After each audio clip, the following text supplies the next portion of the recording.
Fala galerinha, bom dia! Bom, hoje eu vou tirar umas dúvidas que estão surgindo aqui, a minha cola, né? Estão surgindo aí no canal, principalmente do nosso amigo Noel Neto e Ivan Nubes. Acompanha aí.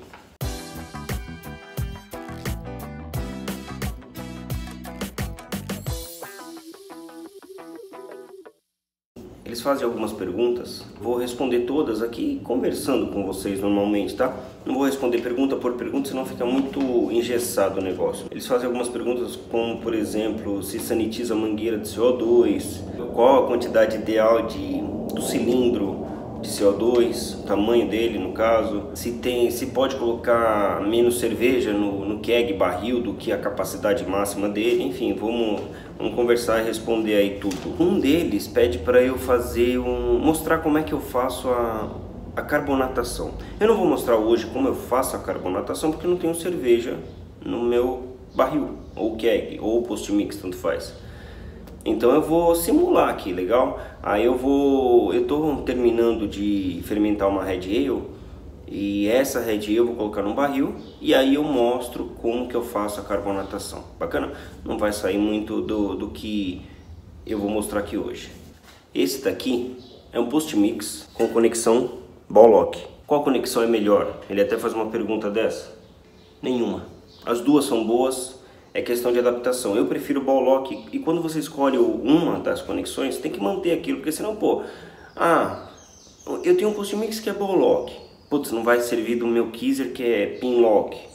Que não vai servir na minha torneira. Escolha uma e mantenha a padronização, tá? Os preços são iguais, entendeu? Questão de vazamento, essas coisas, os dois, se for para dar problema, os dois vão dar problema. Então não tem essa de qual é melhor e qual é pior, é questão somente de escolha mesmo, entendeu? Agora, no caso do keg, tem várias letras aí, como eu disse no outro vídeo, que eu vou deixar aqui em cima, comparando o post mix com keg.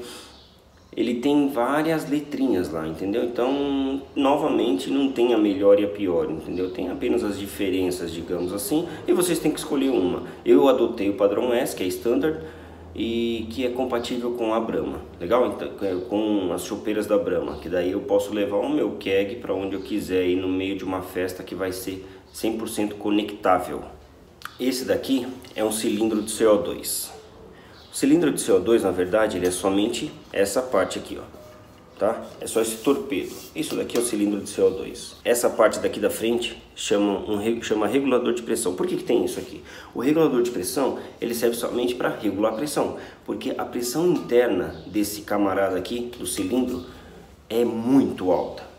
É muito alta, mas é uma pressão muito alta. Se você mandar a pressão daqui de dentro para dentro disso daqui, explode.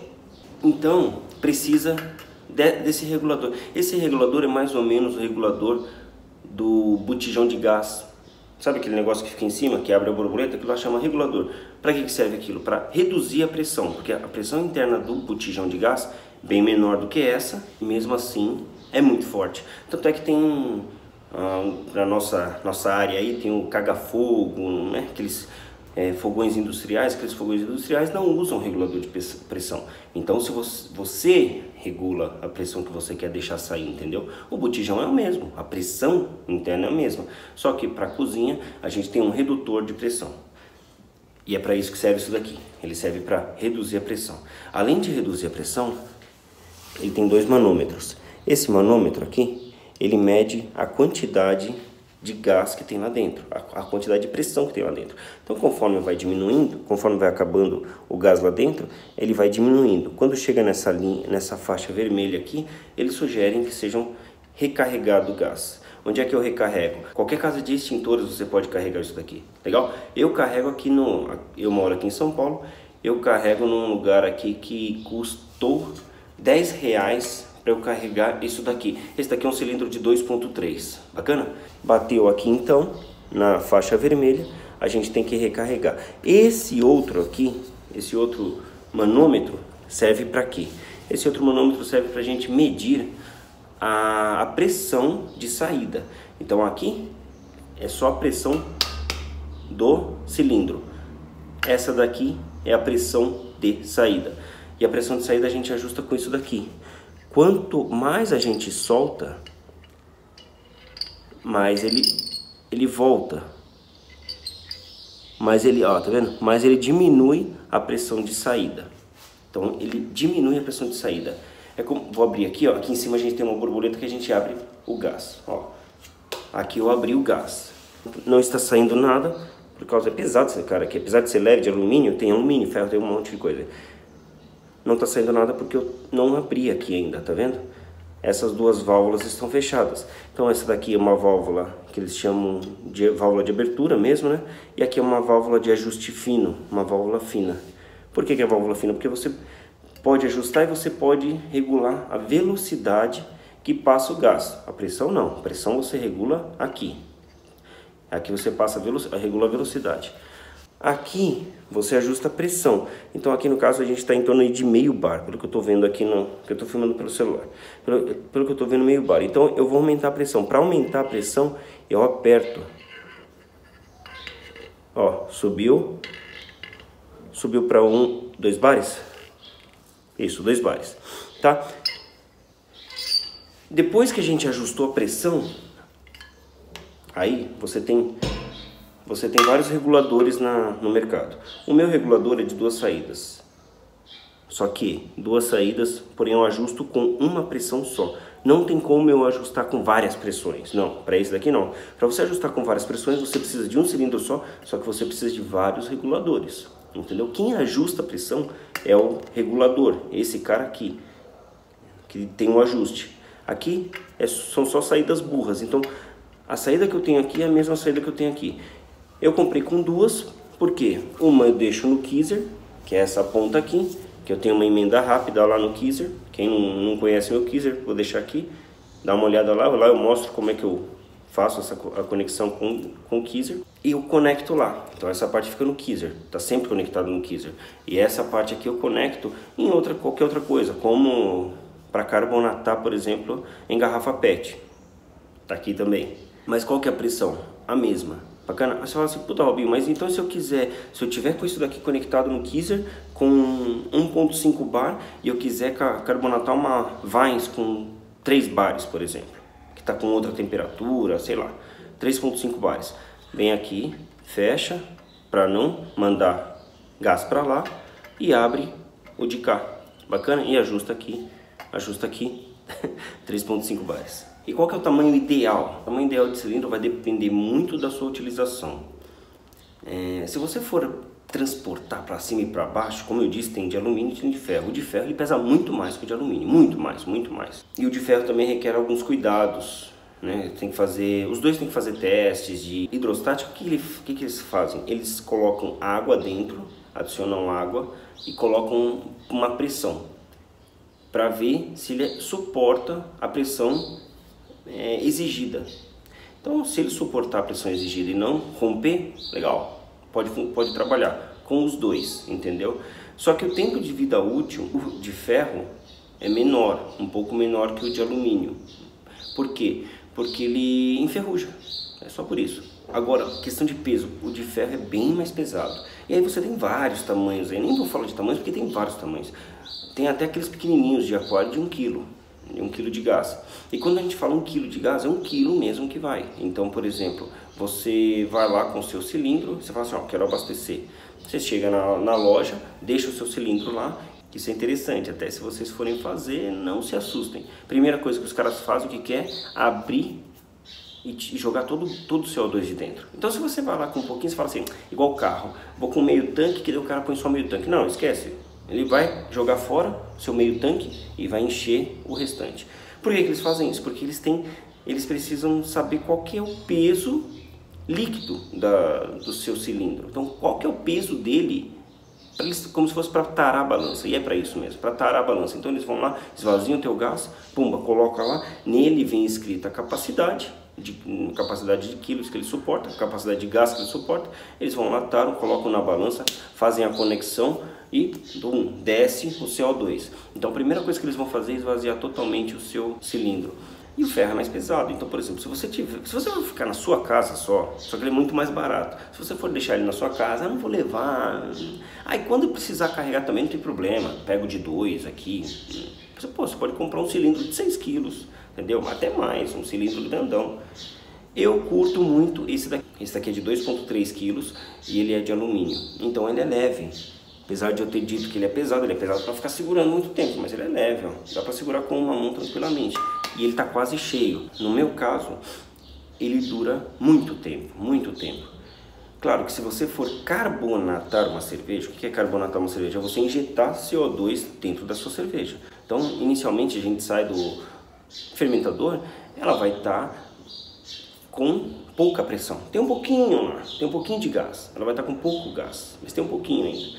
Porque quando a gente manda para cold, ela retém um pouquinho do gás, mas é pouquinho. E aí você precisa injetar CO2. Só que daí como que eu... Ah, putz, mas e aí, como é que eu faço? Cara, é só conectar. Vou mostrar daqui a pouco. Conecta e desce gás, tá? Em qual quantidade? Aí você tem uma tabela que eu vou deixar na descrição aqui, uma tabela que vai te mostrar qual o volume de gás que precisa. Puta, aí ferrou. Aqui, ó, volume é uma coisa, pressão é outra coisa, peso é outra coisa, são coisas diferentes. E lá eles medem pelo volume, entendeu? Então você tem uma tabela lá e você vai ter a temperatura pela pressão para você chegar no volume. Então você fala, isso o Beer Smith fala para você lá. Por exemplo, você acabou de fazer uma cerveja X, ela precisa de 2,4 volume. Você fala, puta, tá, 2,4 volume. Então deixa lá na minha tabela. Aí você vai lá, procura primeiro ver qual que é a temperatura que está a sua cerveja, porque assim, quanto menor a temperatura, maior a absorção. Já vou falar sobre isso. Vê quanto que está a minha temperatura da cerveja. Achei minha temperatura, tá aqui. Acompanha na linha, tá aqui, volume, e sobe para pressão.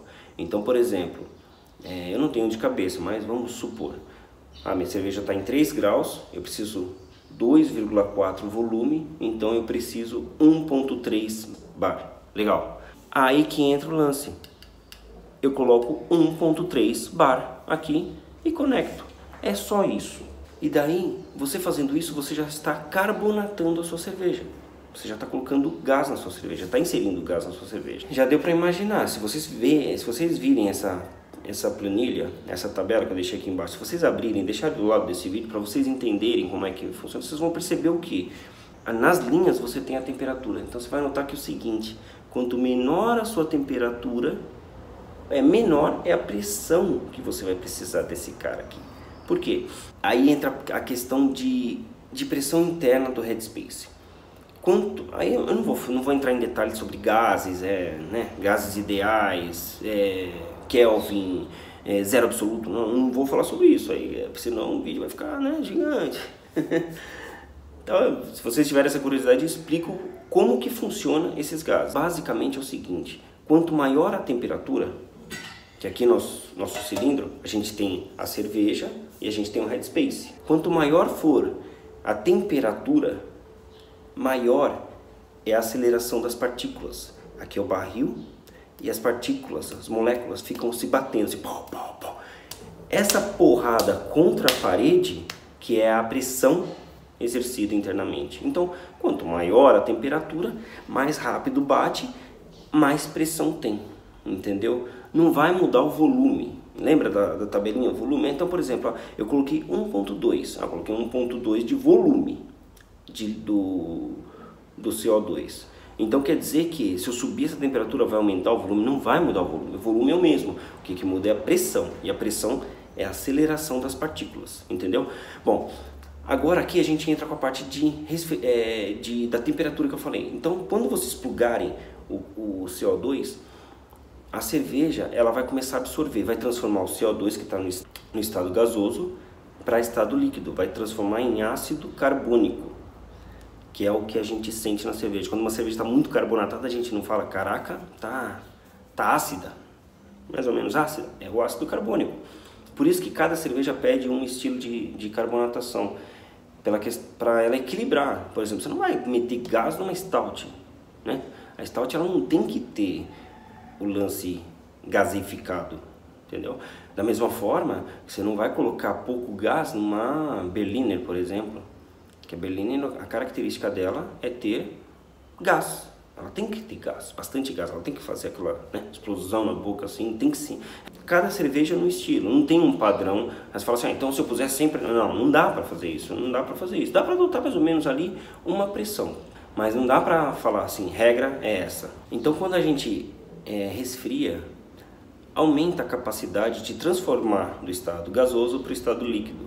Então é aí que a famosa cerveja absorve o gás. Tá, e tem duas formas. Nessa tabela, se vocês notarem a temperatura também, vocês vão perceber que quanto maior a temperatura, mais pressão você tem que exercer. Aumenta a pressão aqui, que tem ela é totalmente proporcional. Aumentou a temperatura, você aumenta a pressão. Ela trabalha junto, para você alcançar o mesmo volume. Então, por que isso? Porque é o seguinte, quanto maior a temperatura, maior a aceleração das partículas no headspace e maior a pressão. Então, por exemplo, se você puser lá seu 1.5 bar, não vai entrar gás. Aqui dentro está mais do que isso. A pressão interna do headspace está maior, então não vai entrar gás no headspace. Por isso que você tem que aumentar a pressão para conseguir a mesma quantidade de volume. Ah, mas então quer dizer que eu gasto mais gás, menos gás? Não, a quantidade que você vai gastar é a mesma, porque você vai buscar um volume. Volume é volume, né? Então, por exemplo, 1 litro, 2 litros, então a quantidade de gás que você vai colocar lá é a mesma. O que vai mudar é a pressão. E não tem nada a ver volume com pressão. Parece que é a mesma coisa, mas não é. É muito mais fácil a gente carbonatar uma cerveja em baixa temperatura. Por isso que eu carbonato sempre em 0 grau. Ou 1 grau, ou 2 graus, entendeu? Se vocês fizerem, não sei se vocês têm um manômetro de garrafa, lá vocês vão notar, por exemplo, que a cerveja está com 2 bares, né? 2.5 bares, lá fora, né? Enquanto ela está carbonatando. Quando põe na geladeira, baixa para 1,5. Ué, o que aconteceu? Perdi a pressão? Não, diminuiu a pressão. A temperatura interna diminuiu. As partículas começam a trabalhar mais lentamente. Elas trabalham mais lentamente, elas diminuem a pressão. Para elas chegarem na pressão zero, aí elas têm que atingir o famoso zero absoluto. E daí a gente entra na escala de Kelvin lá, que aí já é um negócio mais para, né? É outro vídeo. Bom, essa daqui é a explicação sobre os gases, entendeu? Para vocês entenderem aquela tabela. Então o que vocês têm que saber? Volume, temperatura, e aí vocês vão saber que pressão vocês vão usar para carbonatação. Carbonatação forçada, como que funciona? Você conecta lá e deixa. Tem cara que faz a carbonatação da cerveja chacoalhando o barril. Então pluga lá, chacoalha. E tem outros que conectam lá e deixam. Qual das duas é melhor? As duas. Funciona do mesmo jeito. De qualquer forma, você está inserindo gás. Para os apressados, pode chacoalhar, não tem problema nenhum. Para os que não querem fazer esforço, né? Então estão com tempo, que é o meu caso, não que eu tenha tempo, mas eu não quero fazer esforço, eu conecto e deixo lá. Vamos lá, daí ele pergunta também se eu tenho que, esse daqui é um post-mix de 19, posso colocar 2 litros de cerveja? Pode, sem problema nenhum. Ué, posso? Pode, só não dá pra pôr 19 no de 10, vai derramar, mas esse daqui dá pra pôr. Põe aqui, então vamos supor, vamos simular aqui uma carbonatação. Coloquei, só que eu tenho 10 litros só, esse daqui é de 19. Coloquei a cerveja, para colocar a cerveja aqui dentro, mangueira. Sai do fermentador, mangueira até o fundo. Sem gerar turbulência, porque a gente não quer oxigênio nessa cerveja mais, já virou cerveja. O oxigênio só é legal quando sai da panela de fervura e vai para o fermentador, só. Depois disso, em nenhum momento mais. Bacana? Então aqui a gente põe a cerveja, descendo devagar, colocou até o nível, por exemplo, que vai dar 8 litros mais ou menos. Legal. Então eu coloco a cerveja e depois disso eu vou lá nessa tabela que está aqui na descrição, uma tabela que você encontra na internet, não fui eu que inventei, e procura lá qual que é o volume. Então, você vê lá no Beersmith, você vê qual que é o volume, você faz aqui vamos supor, está em 3 graus, acabou de sair do cold crash, está em 3 graus, né? Supondo que seja 3 graus o cold. E então eu procuro lá, pô, deu 1.5 bar, né? Bacana. Então eu venho aqui, ajusto 1.5 bar, do jeito que eu mostrei para vocês aqui. Conecto, eu faço assim, conecto no gás, na entrada do gás. Então eu venho aqui, então eu conecto na entrada do gás, certo? Aqui é a entrada do gás. Conectei na entrada do gás, libero o gás, pronto, está carbonatando. Legal. Quanto tempo vai demorar isso aqui? Em torno de 1 dia, 2 dias, por aí, entendeu? Eu faço assim. Só que, qual que é a manhota que existe aí? Quer dar uma acelerada? Vem aqui com 2.3 bares, por exemplo, vamos supor que seja 1.5. Vem com 2.3 e pumba, injeta 2.3 aqui. Injeta 2.3, põe na geladeira. Eu não deixo conectado direto, para evitar problema, para falar a verdade. De repente dá algum vazamento, sei lá, eu não estou aqui, eu perco todo o meu CO2, entendeu? Vem aqui, conecta 2.3 bares. Então, quando você puser 2.3 bares, a pressão interna do headspace vai ficar maior do que a quantidade de CO2, porque aqui tem um equilíbrio. Quando o líquido perde CO2, o headspace aumenta a pressão. Quando o headspace aumenta a pressão, ele enfia CO2 na sua cerveja. Então, aqui sempre tem que estar em equilíbrio. O líquido e o headspace tem que estar em equilíbrio. O CO2 que está saindo da cerveja tem que ser parado pelo CO2 que está no headspace. Se não houver esse equilíbrio, uma das duas partes perde um pouco. Por quê? Então, por exemplo, se aqui eu tiver com 3.5 bares e aqui eu tiver com um volume que não é compatível com 3.5 bares, o CO2 vai começar a entrar na cerveja, que é a carbonatação, até estabilizar. Estabilizou, beleza. Daqui eles não se mexem mais. Ah, eu tomei a cerveja e achei que está com pouco gás. Está com pouco gás? Tá. Então ela está pouco carbonatada. Então eu venho, adiciono mais gás aqui em cima. O que ele vai fazer? Ele vai começar a empurrar gás para dentro da cerveja. A cerveja, como ela não está saturada de gás, ela vai absorver, ela vai amolecer, digamos, abrir as portas e receber o gás. Isso vai fazer com que se equilibre o gás do headspace com o gás absorvido pela sua cerveja. Então, por exemplo, uma das perguntas que ele fez: eu preciso estar 100% do tempo conectado com o CO2 para eu tirar minha cerveja? Não, não precisa. Porém, como eu já expliquei, aqui eu estou com 1.5 bar. Quando eu tiro um pouquinho da cerveja, aqui aumenta o espaço. Aumentou o espaço, diminui a pressão. Então aqui de 1.5 vai para 1.4. De 1.4 vai para 1.3. Só que conforme, lembra que eu falei, conforme isso daqui vai perdendo a pressão, tem que ter o equilíbrio. O que acontece com o gás que está na cerveja começa a vir aqui para equilibrar. Então aqui está 1.5, aqui 1.5. Aqui o líquido continua com 1.5. Eu tirei 1.5, só que aqui caiu para 1.3. Precisa equilibrar, cara. Então aqui vai ficar 1.4 e aqui 1.4. Então, qual que é a resposta para a tua pergunta, cara? Precisa? Não, não precisa. Só que se você tiver só a pontinha de headspace e não tiver plugado, vamos supor que já está estabilizado, você está com a carbonatação correta, você vai tomando a cerveja. Conforme você vai tomando a cerveja, vai aumentando o headspace, vai diminuindo a pressão. Conforme vai diminuindo a pressão, vai saindo a pressão, o gás carbônico da sua cerveja para equilibrar. Então a sua cerveja começa a ficar sem gás. Então não dá para tomar um barril inteiro de cerveja com uma única inserção de gás, não tem como. O que eu faço geralmente é, vamos supor, eu tenho metade do barril, eu injeto 2 bares, 2 bares é pressão pra caramba, e levo só o barril, não levo mais nada. Chegando lá eu plugo só a torneira e tiro bem de... A torneira italiana ela tem um ajuste, então no começo ela vai estar com muita pressão, a pressão de sair de extração é muito forte. Então eu abro um pouquinho e tiro. Opa, começou a ficar preguiçoso, eu vou abrindo. Por que está preguiçoso? Porque está diminuindo a pressão, entendeu? Então está diminuindo a pressão e vai embora. E ele pergunta aí também a pressão de extração. A pressão de extração normalmente geralmente tem que ser a mesma pressão de carbonatação. Seria o cenário ideal. Porém é muito difícil isso daí. Então, se você tem uma piquenique, por exemplo, você não vai conseguir extrair com 1.5 bar, por exemplo. Não tem como, ela vai fazer só espuma. Nesse caso você reduz, extrai a cerveja que você quer extrair, terminou a extração, sobe para a pressão de carbonatação e deixa lá, guarda lá.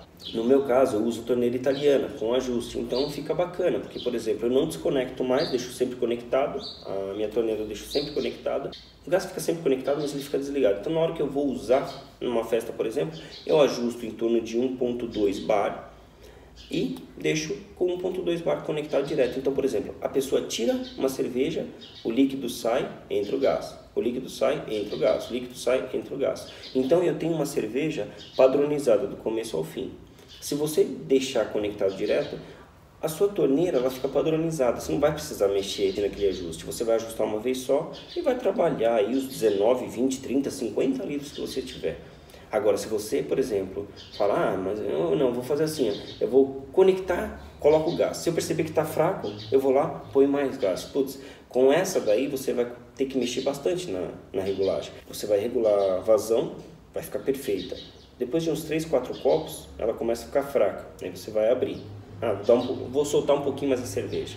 Solta um pouquinho mais a cerveja. Depois de uns 3, 4 copos, ficou. Solta um pouquinho mais a cerveja. Aí vai indo, vai soltando, soltando, soltando. Até que chega uma hora que você está com toda aberta, está descendo um fiozinho. Você fala, acabou o gás. Vou lá colocar. Coloco o gás e vou tirar. Na hora que você vai tirar, faz aquela sujeira, porque aumentou a pressão. Então o ideal é sempre conectado, porque daí você não precisa ficar mexendo nesse ajuste. A perda de gás, a transformação do líquido para o gasoso, ela já é um pouco mais lenta, digamos. Não é assim que funciona, por exemplo. O Robinho falou que se eu tiver com uma cerveja com 1.5 bar de carbonatação e eu não conectar um cilindro, eu vou perder o gás. Não é assim também. Perde depois de horas, entendeu? O líquido, ele estando com pressão aqui dentro, ele não é tão rápido para sair.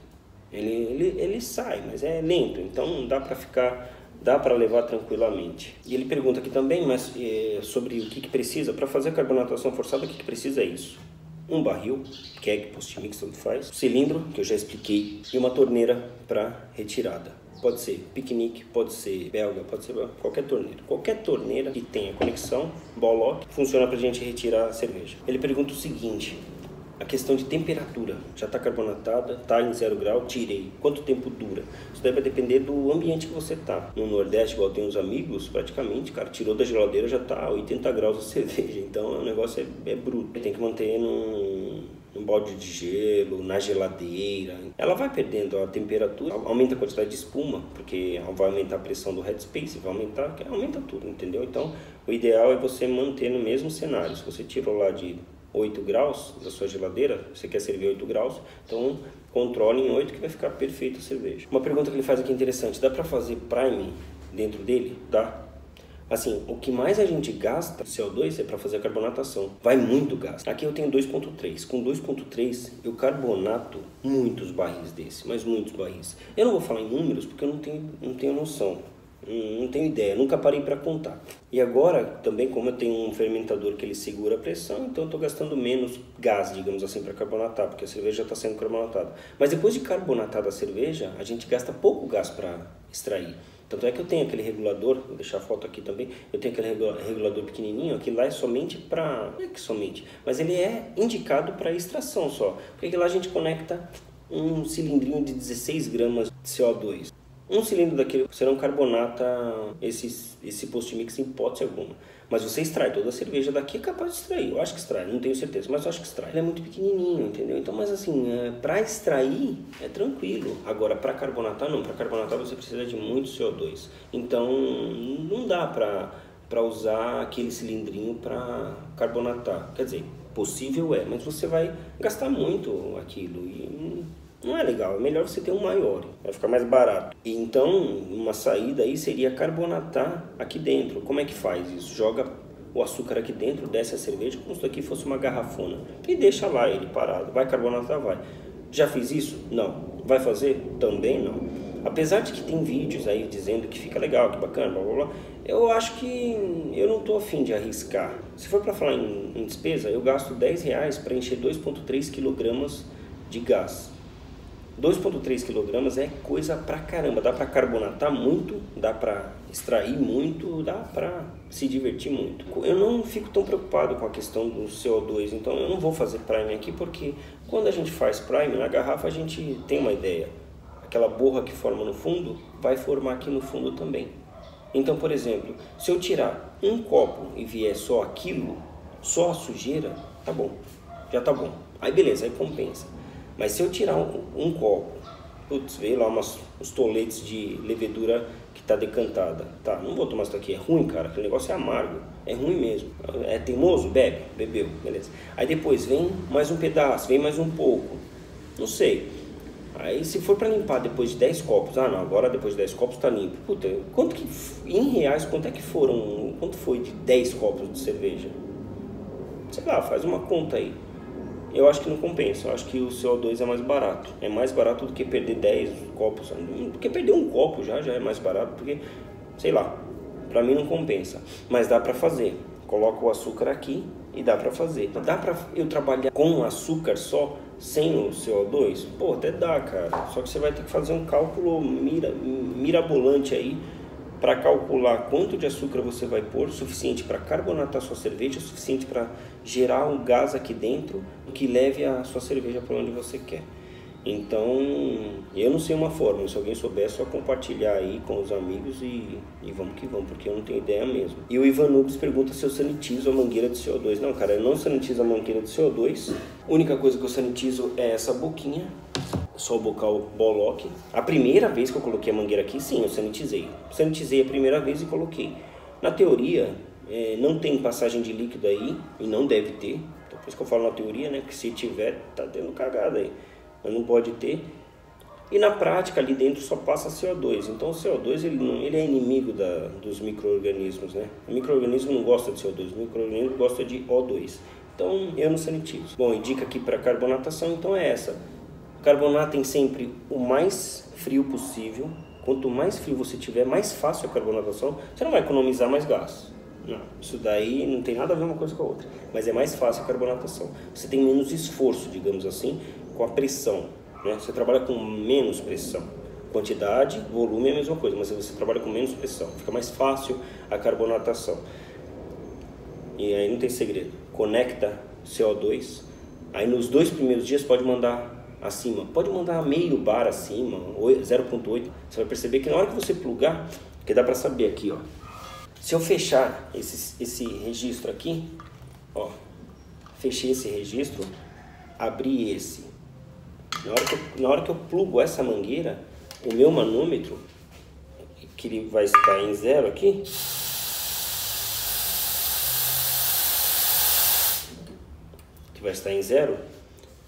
ele vai subir para a pressão do barril. Então é uma forma de medir a pressão do barril, é essa. Fecha aqui, abre aqui e conecta. Pluc! Vocês vão perceber que vocês adicionaram lá 2, 3 bares, só que aqui vai estar com 1.5. Você fala, ué, o que aconteceu? O que aconteceu é que a cerveja absorveu o gás, baseado naquele lance do equilíbrio que eu disse. E quando está pronta a minha carbonatação? Quando não houver mais absorção da pressão que você quer. Então, nos 2 primeiros dias você põe mais pressão do que deve, pum, né, daquela turbinada, e depois você vem com a pressão de carbonatação. Então, sua pressão de carbonatação é 1.5, vai lá e põe 1.5 e fecha. No outro dia, vai lá, põe 1.5. Quanto que estava? 1.4. Está absorvendo ainda. Põe 1.5. No outro dia, quanto que estava? 1.5. 1.5? Parou de absorver. Parou de absorver significa que a pressão do headspace e a quantidade de CO2 aqui já está equilibrada. A cerveja não consegue mais absorver CO2 naquela pressão. Então ela já está na carbonatação perfeita. Legal? Se você aumentar isso daqui, aumentou a pressão, você consegue colocar mais CO2 na sua cerveja. Ela vai ficar mais carbonatada. Bacana? Carbonatação, cara, tem muita gente aí que acha que, por exemplo, a minha cerveja ela não está segurando espuma, então vou aumentar a carbonatação. Não. A carbonatação ela é responsável pela formação, não só ela, mas basicamente ela, pela formação da espuma. A retenção de espuma a gente ganha através de maltes. Então tem malte que é somente para isso. Então carbonatação é isso, é somente para inserir gás dentro da cerveja. Só para inserir o CO2 dentro da cerveja num formato líquido que é o ácido carbônico. Galera, eu acho que eu tirei todas as dúvidas aqui no nosso amigo. Espero que eu tenha tirado. Se eu não tirei, pode fazer mais pergunta aí. E da próxima, apesar de ter mostrado como é que faz a carbonatação forçada, mostrei a teoria. E aqui o próximo vídeo, que vai ocorrer daqui mais ou menos uns 15 dias, tem uma cerveja fermentando aí. Essa daqui eu vou mostrar para vocês como é que faz a carbonatação. Beleza? Então é isso aí, galera. Muito obrigado. Até a próxima. Cheers!